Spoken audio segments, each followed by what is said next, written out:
In this video, we're going to discuss how you can find the work of a rotating object. So we can do this by using the equation given here. The work equals the torque times the change in theta. And so how did we get this? Well, if we think about what work means, or what we talked about work in linear motion, is the work is just the force times the distance. But when we have a rotating object, let's say it's like rotating around some point, this distance equals the angular or the arc length around here.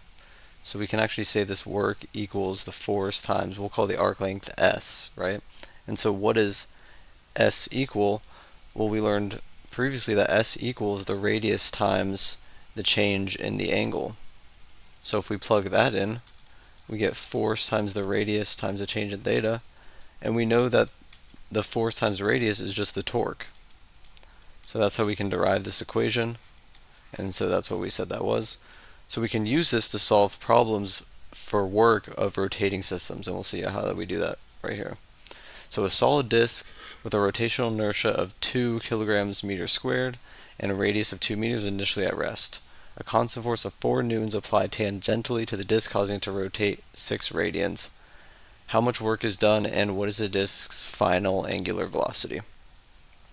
Okay, so we have a lot of things going on, so let's start by just simply listing what we know. So we know I, the rotational inertia, is just 2 kilograms meters squared. We know the radius is 2 meters, and we know it says it's initially at rest, which will come in, and we can go ahead and write that now actually. We have our angular motion, or angular velocity, is initially 0 because it's at rest. Okay, a constant force is applied equal to 4 newtons tangentially to the disk and cause it to rotate 6 radians. So the change in angle is 6 radians. So we want to know how much work is done and what is this final angular velocity. Okay, so let's kind of draw out quickly what we have here. So we have some disk that's rotating or starts at rest, and a force is applied tangentially and it causes it to rotate. So we want to find what is that work that's done and the final angular velocity. So let's start with work, because we'll actually use work to find the final angular velocity. So as we learned before, we know the work is the torque times the change in theta. And so we know also that torque is force times radius, and then we have our change in theta. And so we know the force, we know the radius, and we know the change in theta.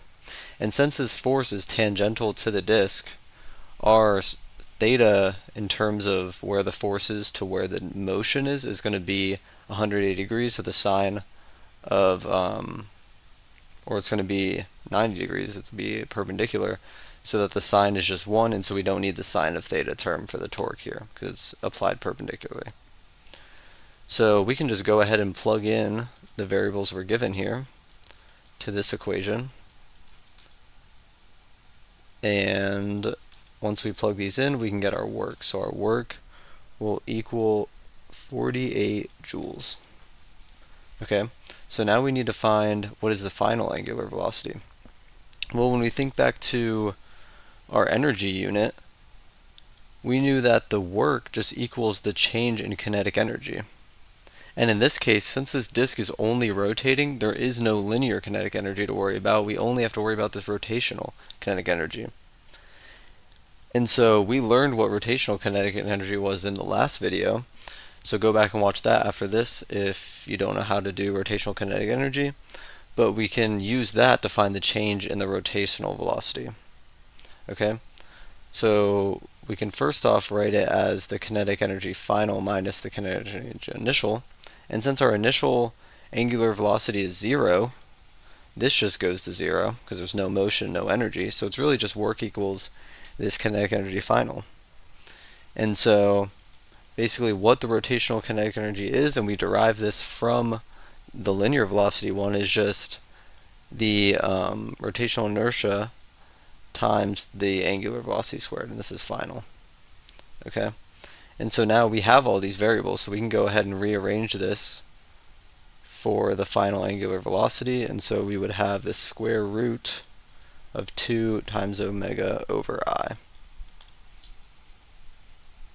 And so we have all these variables, so we can go ahead and just plug them in from the problem. And so, and this should not be omega, this should be work. 2 times the work over I. And so the work is what we found in the previous part of the problem, which is 48, and the I was given at 2. And so we'll have square root of 48, which is 6.9 radians per second. And that'll be our final answer. So really with rotation in terms of energy, it's basically just the same thing, except you derive it into its rotational form, which usually involves the radius. So like the radius times the force gives you torque. Torque is basically just force, but in a rotational form using this radius. And that's really what we do for pretty much anything in rotation. It's just linear. It's just a linear motion with the radius, pretty much. So we can use that to solve problems that we would just the same in linear motion by using this equation. And so we'll keep applying that, and we'll start applying that to momentum in the next video. So make sure you watch that one next, and thanks for watching.